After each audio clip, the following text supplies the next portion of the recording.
Hello everyone, स्वागत है आपका मेरे चैनल एग्ज़ाम हंटर पर। आज मैं आपके साथ लेकर आया हूं अपना एक्सपीरियंस जो मैंने फेस किया था 64th बीपीएससी इंटरव्यू के समय। जो मेरा इंटरव्यू हुआ था 18 दिसंबर को। तो क्या हुआ कि मेरा शिफ्ट 1 में था, जिसमें 40 बच्चे को बुलाया गया था और 40 बच्चे को 10-10 के ग्रुप में बांटा गया था। Group A, group B, group C and group D.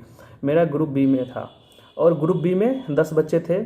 तो अगर रोल नंबर के हिसाब से देखा जाए तो मेरा 7वां नंबर पर था, 7th नंबर पर था, लेकिन उसको रैंडम करके मेरा सबसे पहले कर दिया था। तो मतलब ग्रुप बी में सबसे पहला इंटरव्यू मेरा ही होने वाला था। मैं गया बीपीएससी ऑफिस में। उसके बाद उन्होंने एक हॉल में बैठाया। उसके बाद वहाँ से ले गया, हमें ग्रुप डिवीज़न हो गया, जो मुझे ग्रुप बी मिला। उसके बाद उन्होंने क्या किया, मेरा कोरोना टेस्ट किया। कोरोना में जब मैं नेगेटिव आया तो उसके बाद उन्होंने क्या करा, डॉक्यूमेंट वेरीफाई किया।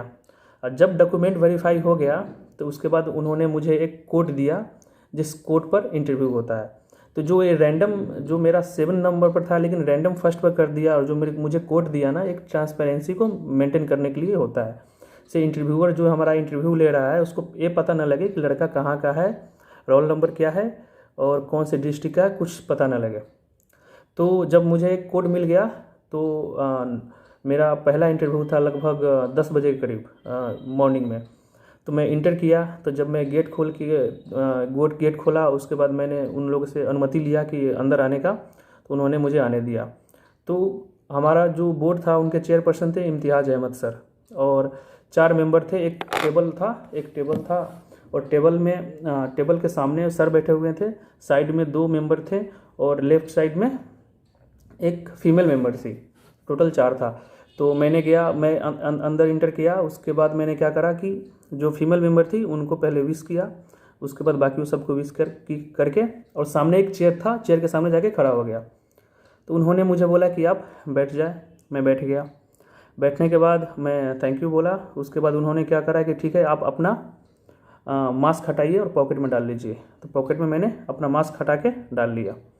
उसके बाद क्या हुआ कि उसके बाद उन्होंने क्वेश्चन करना स्टार्ट किया। पहला क्वेश्चन था कि उन्होंने बोला कि जो चेयरपर्सन थे इम्तियाज़ अहमद सर, उन्होंने बोला कि आपका ऑप्शनल सब्जेक्ट क्या है। तो मैंने बोला कि sir political science. After that उन्होंने सेकंड सवाल किया कि आपका पहला सवाल ये था कि आपका ग्रेजुएशन का सब्जेक्ट क्या है। तो मैंने बोला पॉलिटिकल साइंस। उसके बाद उन्होंने बोला कि आपका ऑप्शनल सब्जेक्ट क्या है। तो मैंने बोला फिर से पॉलिटिकल साइंस। तो फिर उन्होंने पूछा कि इससे पहले भी आप इंटरव्यू दे चुके हो। तो मैंने बोला कि सर बीपीएससी में तो पहली बार इंटरव्यू है, लेकिन मैं सीडीएस में दे चुका हूँ। तो उन्होंने पूछा कि ये सीडीएस वही ना जो 12th के बाद होता है। तो मैं बोला कि नो सर, 12th के बाद एनडीए होता है, सीडीएस ग्रेजुएशन के बाद होता है। तो उन्होंने फिर से क्वेश्चन करा कि अच्छा रिजल्ट क्या रहा। तो मैं बोला सर उसमें नहीं हो पाया। तो फिर जो फीमेल जो मेंबर थी, मेंबर 4, उन्होंने मेरे से पूछा कि ये सीडीएस का मतलब क्या होता है। तो मैं बोला कि मैम कंबाइंड डिफेंस सर्विस। तो उन्हें बोला ओके। तो फिर उन्होंने, चेयरमैन सर ने क्या बोला कि आप अपना प्रेफरेंस बताओ। तो प्रेफरेंस में क्या हुआ कि मैंने बताया कि सर मेरा पहला बीएएस है, उसके बाद बीपीएस है, बिहार पुलिस सर्विस, उसके बाद वित्त सेवा है, उसके बाद लेवल के हिसाब से मैंने फिलअप कर दिया है। तो बोला कि अच्छा आज का न्यूज़पेपर पढ़े हो। तो मैंने बोला जी सर। तो हुआ क्या था कि एक देखो, जो इंसिडेंट हुआ था, लक मान लो या आप लक भी बोल सकते हो, क्योंकि जब मैं बीपीएससी ऑफिस में इंटर किया था तो जो हॉल में बैठा हुआ था ना, तो वहाँ पर एक भाई साहब थे, उनके पास 2-3 न्यूज़पेपर थे। तो वहाँ से मैं एक इंडियन एक्सप्रेस को लेकर पढ़ा, और जो फर्स्ट न्यूज़पेपर पढ़ा वहीं पहला क्वेश्चन उन्होंने पूछ डाला। तो क्वेश्चन ये था कि अच्छा आप बताइए कि बिहार बांग्लादेश, इंडिया और बांग्लादेश का भी एक समिट हुआ है, उसके बारे में बताएं आप क्या क्या हुआ है। तो मैं बोला कि सर वहाँ पर आज ही हमारे जो माननीय प्रधानमंत्री नरेंद्र मोदी जी और बांग्लादेश के काउंटर पार्ट है शेख हसीना जी के बीच में वर्चुअल समिट हुआ है, जिसमें हमने इंफ्रास्ट्रक्चर को लेके, एनर्जी को लेके, और ख़ासकर जो टिस्टा रिवर की प्रॉब्लम चल रही है उसको लेके बात हुई है। तो उन्होंने बोला कि और बताइए और कौन कौन से टॉपिक पर बात हुआ है।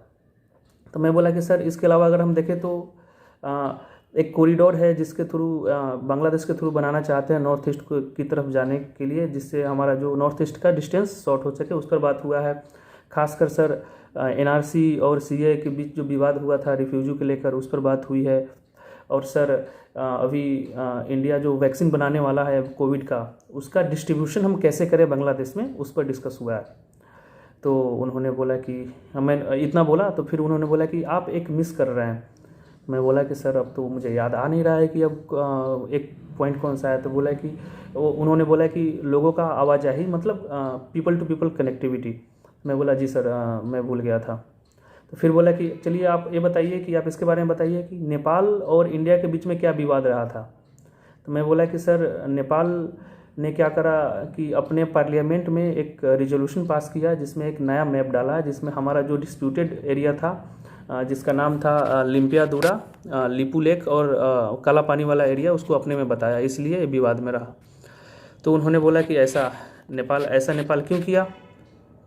तो मैं बोला कि सर आर्टिकल 350 जब हमने स्क्रैप किया, उसको हटाया, तो उसके बाद जैसे ही मैं बोल रहा था तो मेंबर 3 मुझे रोक दिए। बोले कि इससे नेपाल का विवाद से आर्टिकल 370 का क्या लेना देना है। तो मैं बोला कि सर इंडिया ने जब आर्टिकल 370 को हटाया, तो हटाने के बाद हमने एक अपना नया मैप जारी किया। जब हमने अपना नया मैप जारी कर दिया तो उसमें जो ये इलाके थे जो ऑलरेडी हमारा है, लिम्पियादुरा काला पानी वाला एरिया, उसको हम अपने में बताएं, जिसके कारण नेपाल एक रिजोल्यूशन पास किया, इसने किया। तो उन्होंने बोले ओके। फिर नेक्स्ट क्वेश्चन में जो चेयरमैन थे इम्तियाज़ अहमद सर, उन्होंने बोला कि आप ये बताओ कि आपको नहीं लगता कि नेपाल इंडिया से दूर हो रहा है, हमारे रिश्ते ख़राब हो रहे हैं। तो हम बोले कि सर अगर हम नेपाल को देखें तो हमारा और नेपाल का रिलेशन जो है, संबंध है, रोटी और बेटी का है। और देखें तो कल्चरल टाई भी है और मैट्रिमोनियल रिलेशन भी है। और नेपाल का जो ज्योग्राफिकल बाउंड्री है जिसमें जो हिमालय है, तो नेपाल हमसे चाह कर भी हमसे दूर नहीं हो सकता। हाँ, कुछ डिस्प्यूट आए थे जिसमें खासकर नेपाल ने एलिगेशन लगाया था कि इंडिया इंटरनल अफेयर में दखल दे रहा है। तो हमारे फॉरेन सेक्रेटरी जो थे वो कुछ ही दिन पहले नेपाल में गए हैं और सब सॉर्ट आउट हो चुका है। तो फिर उनका काउंटर क्वेश्चन था कि आपको नहीं लगता कि नेपाल चाइना क्या के प्रो हो रहा है, चाइना की तरफ झुकाव है। मैं बोला कि सर ऐसा हुआ है, कारण है इसका, क्योंकि अगर हम देखें तो नेपाल का जो पॉलिटिकल सिस्टम है अभी जो रूल कर रहा है वो भी कम्युनिज्म है, कम्युनिस्ट पार्टी रूल कर रही है, और चाइना का भी तो थोड़ा प्रो चाइना हुआ है। तो उन्होंने बोला ओके ठीक है। तो ये मेरा इंटरेक्शन चेयरमैन सर के साथ था। उसके बाद क्या हुआ कि नेक्स्ट इंटरेक्शन हमारा जो मेंबर, चेयरमैन सर ने बोला कि ठीक है, मेंबर जो 2 थे कि आप क्वेश्चन पूछिए। तो उन्होंने बोला कि अच्छा आप बताइए कि कोई 2 थिंकर के बारे में बताइए जो आपको अच्छा लगता हो।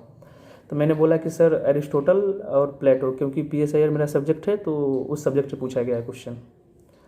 तो आप बताइए। फिर उन्होंने पूछा कि ये बताइए कि दोनों के बीच में कुछ समानताएं बताइए और कुछ डिफरेंसेस बताइए।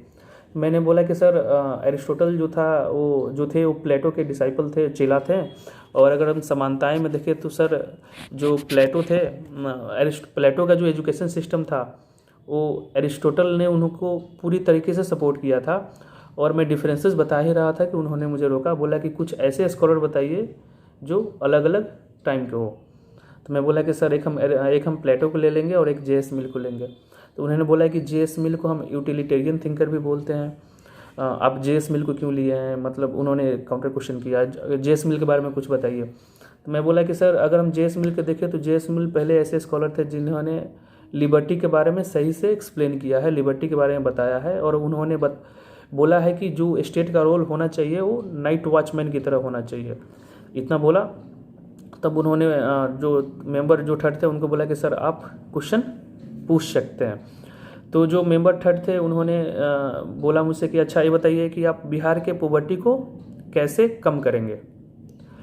तो मैं बोला कि सर हम सबसे पहले बिहार के पॉवर्टी को कम करने के लिए मैं सबसे पहले हेल्थ और एजुकेशन पर फोकस करूंगा, क्योंकि सर अगर हम देखें तो बिहार का जो डेमोग्राफिक डिविडेंड है काफ़ी इनरिच्ड है, काफ़ी यूथ है वहाँ पर। तो अगर हम इसको ह्यूमन रिसोर्स में कन्वर्ट कर देते हैं तो कुछ हद तक हम पॉवर्टी को कम कर सकते हैं।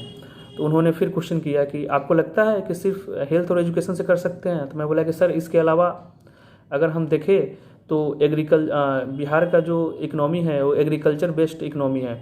तो हम इसके अलावा सर हम एग्रो बेस्ड इंडस्ट्री पर भी फोकस कर सकते हैं। उसके अलावा सर हम फिशरीज़ का काफ़ी पोटेंशियल है बिहार में, तो उस पर भी फोकस कर सकते हैं। तो एग्रो बेस्ड एंड फिशरीज़ पर ज़्यादा ध्यान देंगे, एग्रो बेस्ड इंडस्ट्री पर और फिशरी पर, तो कुछ हद तक हम पॉवर्टी को कम कर सकते हैं। तो उन्होंने नेक्स्ट क्वेश्चन पूछा कि चलिए मैं आपको एक पॉलिसी बनाने के लिए देता हूं कि आपको एक पॉलिसी बनाना है जिसमें बिहार का पॉपुलेशन है, जनसंख्या है, उसको कम करना है। तो मैं बोला कि सर जनसंख्या कम करने के लिए, उन्होंने बोला कि आपको एक पॉलिसी बनाना है। तो मैं बोला कि सर हम सबसे पहले मेरा पहला स्टेप होगा अवेयर करना। तो बोलते हैं किसको अवेयर करोगे? मैं बोला कि सर महिलाओं को। तो उन्होंने मुझे बीच में रोका, बोला कि आपको लगता है कि बच्चे पैदा करने में सिर्फ महिलाओं का हाथ है, इसमें मेल का कोई रोल नहीं है? आपको लगता है कि बिहार के महिलाएं एम्पावर नहीं है? तो मैं बोला नहीं सर, सॉरी सर, मेरा कहने का मतलब ये नहीं था। बिहार की जो महिलाएं हैं काफ़ी एम्पावर है और पहले से कुछ ज़्यादा ही एम्पावर हो चुकी हैं। हम सर अवेयर करेंगे दोनों को, महिलाएं और मेल और फीमेल दोनों को हम अवेयर करेंगे। तो उन्होंने बोला कि आगे क्या कीजिएगा? तो मैं बोला कि सर एक हम क्राइटेरिया सेट करेंगे जिसमें एक अवेयर, जो फर्स्ट में आंसर दिया उसमें बोला कि अवेयर करेंगे कि बच्चे ज़्यादा पैदा करने से क्या घाटा है, क्या नुकसान है, इसके बारे में हम बताएंगे। उसके बाद सेकेंड सर हम एक क्राइटेरिया सेट करेंगे। क्राइटेरिया में क्या होगा कि एक होगा कि 2 बच्चे करने हैं या 3 बच्चे करने हैं, जैसे चाइना में 1 चाइल्ड पॉलिसी है, उसके हिसाब से करेंगे। अगर इसको कोई फॉलो नहीं करता है तो उसको पेनल्टी लगाया जाएगा, पनिशमेंट लगाया जाएगा। तो उनका काउंटर क्वेश्चन था कि आप बिहार के लोगों को पेनल्टी लगाएंगे, पता है आपको क्या बोलेगा? मैं बोला कि सर इसके अलावा हम उसको कुछ प्राइज़ वगैरह जो इंसेंटिव है वो दे सकते हैं कि अगर आप फॉलो कर रहे हैं, आपने कम बच्चे किए हैं, तो मोटिवेशनल तौर पर है कि हम कुछ इंसेंटिव दे सकते हैं। तो उन्होंने बोला कि ओके। फिर उन्होंने बोला कि मैडम आप जो M4 थी, फीमेल थी, उन्होंने बोला कि मैडम आप पूछ लो। फिर मैडम ने काफ़ी काउंटर क्वेश्चन किया मुझसे।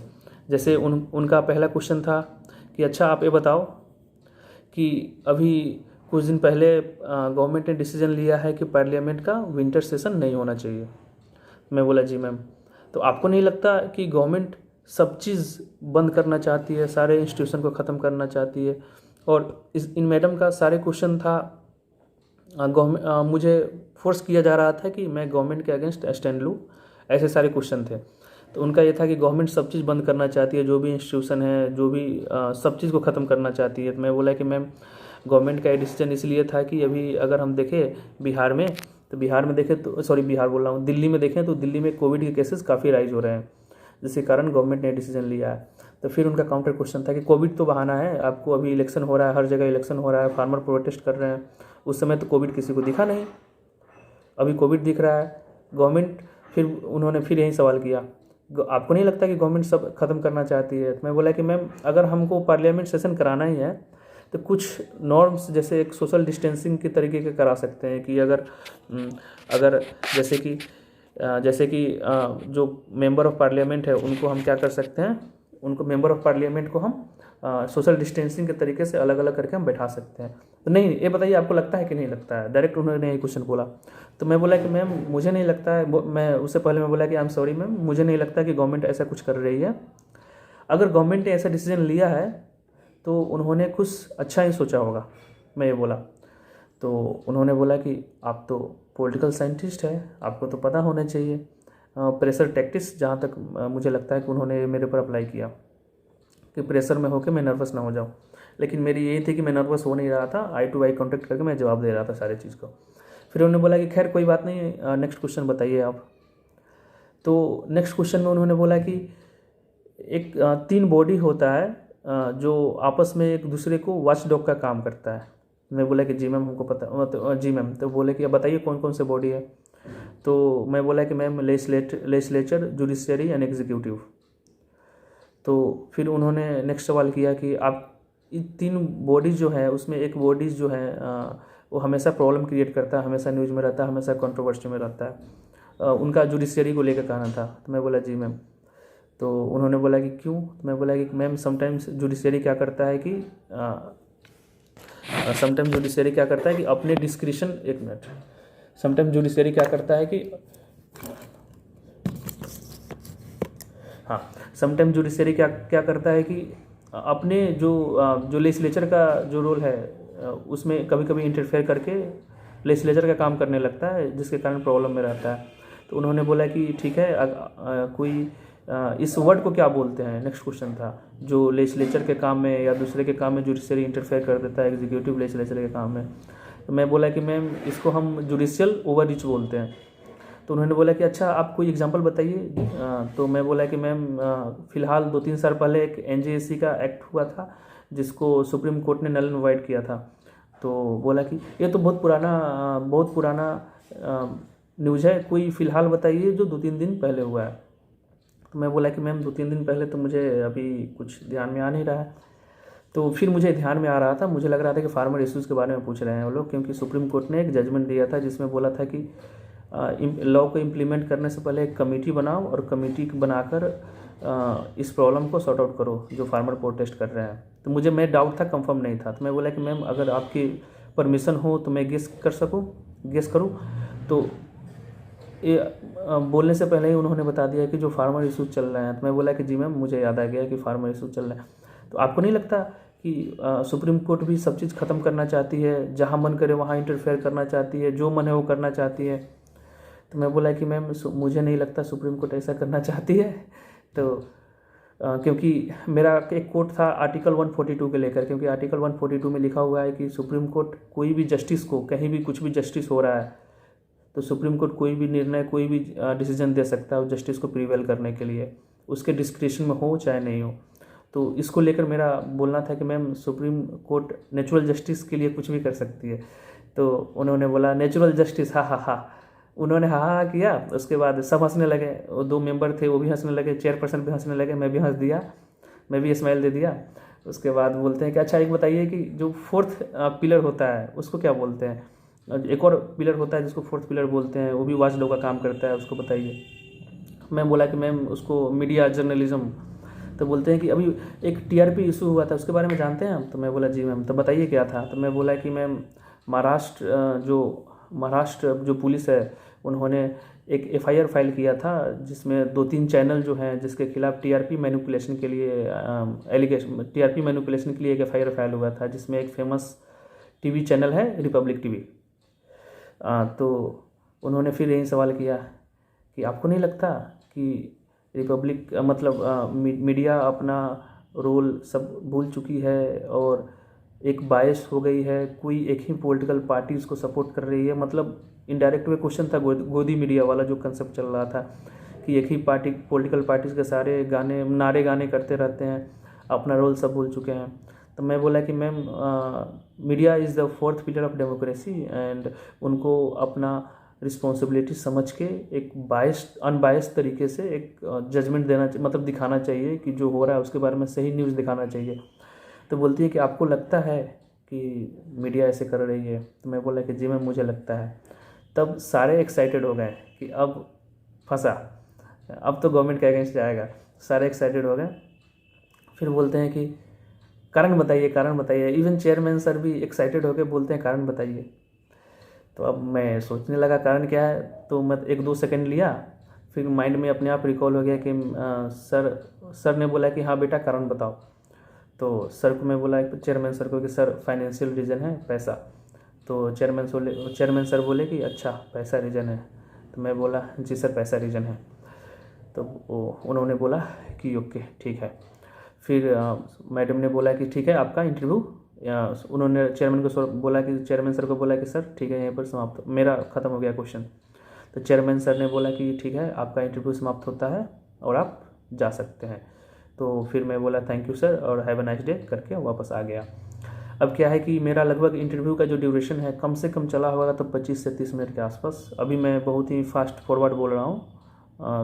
वहाँ पर बहुत धीरे धीरे क्वेश्चन पूछे जा रहे थे, मैं धीरे धीरे जवाब भी दे रहा था, इसलिए थोड़ा लंबा चला था। और लंबा चलने का कारण ये था कि मैं सबसे पहला स्टूडेंट था। 18 तारीख को सबसे पहले मेरा इंटरव्यू हुआ था और ख़ासकर मेरे इंटरव्यू के बाद बहुत सारे ऐसे कैंडिडेट थे जिसके किसी के 10 मिनट, किसी के 15 मिनट मैक्सिमम चल रहे थे। इंटरव्यू ख़त्म हो गया, उसके बाद मैं आया, उसके बाद हमारा मेडिकल हुआ। मेडिकल में वहीं ब्लड प्रेशर, चेस्ट मेजरमेंट, ये सब जो हाइट वगैरह ये सब नापते हैं। फिर यूरिन टेस्ट लेते हैं जिसमें आपका ब्लड शुगर नापेंगे, आंखों को देखेंगे। उसके बाद आपको फिट फॉर ऑल सर्विसेज कर देते हैं। अगर आप अनफिट हैं तो आपको वो भी लिख देंगे। तो मेरे को फिट फॉर ऑल सर्विसेज बोल दिया।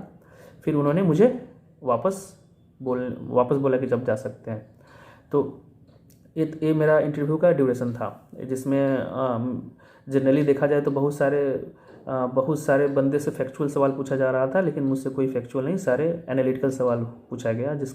इसके कारण ये हुआ कि ऐसे कोई सवाल मुझे आते नहीं, मतलब ऐसे नहीं था कि कोई सवाल इतने सारे सवाल थे जिसमें मुझे किसी का आंसर आता नहीं था, क्योंकि सारे एनालिटिकल क्वेश्चन थे।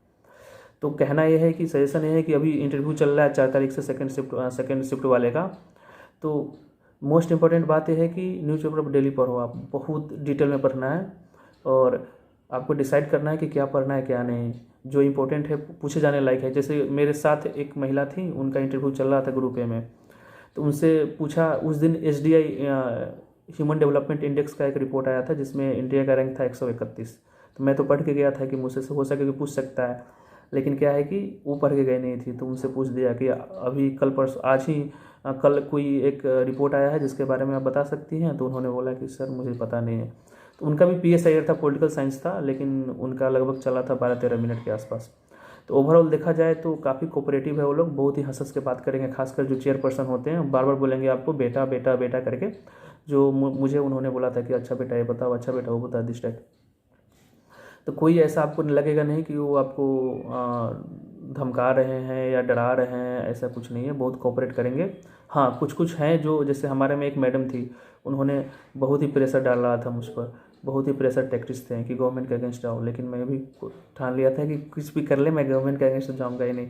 खासकर पार्लियामेंट, क्योंकि पार्लियामेंट गवर्नमेंट सब चीज़ ख़त्म करना चाहती है, तो इसको तो मैं चाह के भी हाँ नहीं बोल सकता था। जुडिशरी सब चीज़ ख़त्म करना चाहती है, चाह के भी हाँ नहीं बोल सकता था। हाँ, रिफॉर्म किया जा सकता था, लेकिन नहीं। एक और बात क्या है कि जो मेरे से सबसे पहला क्वेश्चन था, इंडो बांग्लादेश का जो वर्चुअल समिट हुआ था, वो मेरा लक मान लो या लक ही मान लो, क्योंकि मैं पढ़ के गया नहीं था। और मॉर्निंग में क्या हुआ कि मैं, भाई साहब एक बगल में थे, उनका न्यूज़पेपर पढ़ा। सबसे पेज नंबर 3rd या 4th पर आया था वो इंडो बांग्लादेश का वर्चुअल समिट, उसको मैं पढ़ा और मेरे से सबसे पहला क्वेश्चन वहीं पूछा गया। तो ये मेरा एक्सपीरियंस था इंटरव्यू का। तो बस यही सजेशन हुआ कि आप लोग न्यूज़पेपर पढ़ के जाएँ। और बाकी अपने कोई डिस्ट्रिक्ट से कोई सवाल नहीं पूछा जा रहा है, आपका नाम क्या है ये भी नहीं पूछेगा, डिस्ट्रिक्ट कौन सा है ये भी नहीं पूछेगा, इवन आप कहाँ से आए हो ये भी नहीं पूछ रहा है। तो पूरे तरीके से गोपनीय है, ट्रांसपेरेंट है। एक कोड पर आपका इंटरव्यू होगा, उस कोड पर आपको नंबर मिलेगा, कोड जाके आपके नाम पर चढ़ जाएगा। ये जो हुआ, अब अंदर का क्या खेल है हमको पता नहीं, लेकिन जो सामने जो दिखा मैं आपको बता रहा हूँ। तो यही सब हुआ था। और बाकी 10 फरवरी तक इंटरव्यू होगा और मार्च के आसपास रिजल्ट आ जाना चाहिए। अब देखते हैं होता है क्या। और हाँ, एक और मैं बताना चाहता हूँ कि 67th को लेके मैं अपने चैनल पर लेके बहुत कुछ आ रहा हूँ। 67th को लेके प्रीवियस ईयर क्वेश्चन बैंक कराने जा रहा हूँ। उसके बाद करंट अफेयर्स भी इस पर डिस्कस होंगे। और ख़ासकर जो 66 का जो अभी एग्ज़ाम हुआ है 27 दिसंबर को, तो उसके बारे में अगर कट ऑफ क्या क्या है क्या नहीं, वो तो बाद में डिस्कस करेंगे हम। लेकिन उसके बारे में उसके लिए हम मेंस के कुछ क्वेश्चंस पर डे, एक बार BPSC का आंसर की आ जाता है तो उसके बाद पर डे इस चैनल पर क्वेश्चंस डाले जाएंगे। आपको उस क्वेश्चंस को अटैम्प्ट कर सकते हैं, लिख सकते हैं। लिख कर आपको नीचे दिए गए एक डिस्क्रिप्शन में नंबर दिया जाएगा, उस पर आप मैसेज कर सकते हैं और आपका कॉपी इवेल्युएट होगा, वो भी फ्री ऑफ कॉस्ट। इसमें कोई पैसे वगैरह कुछ चार्ज नहीं किए जाएंगे और अच्छे कमेंट मिलेंगे। ऐसे नहीं कि हाँ चेक करके बहुत बढ़िया बहुत अच्छे लिखो जो बाकी इंस्टीट्यूट करते हैं, और ख़ासकर मुझे पर्सनल एक्सपीरियंस है इसका। तो ऐसे कुछ नहीं जाएगा, एक माइन्यूट डिटेल आपको लिखा जाएगा कि क्या गलती क्या क्या और इसमें ऐड करना चाहिए। क्योंकि आंसर तो सब लिखते हैं, लेकिन थोड़ा डिफरेंट आंसर लिखने में नंबर ज़्यादा आता है, तो उसके बारे में डिस्कस किया जाएगा। तो उसके लिए मैं फिर से एक नया वीडियो लाऊंगा। इस चैनल को देखने के लिए धन्यवाद। अगर आपको अच्छा लगा हो तो please subscribe my channel. Thank you.